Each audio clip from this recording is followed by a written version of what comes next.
Hi, we're the course coordinators for Boston Structural Heart. We'd like to thank you for the overwhelming responses and registration.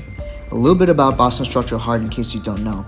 It's a live virtual Harvard CME event that's happening from August 11th to August 13th. This course will cover the most basic to advanced aspects of structural heart disease imaging. As a part of this course, registrants will have access to case discussions with experienced echocardiographers, and will have the ability to ask these echocardiographers questions in our live Q&A sessions.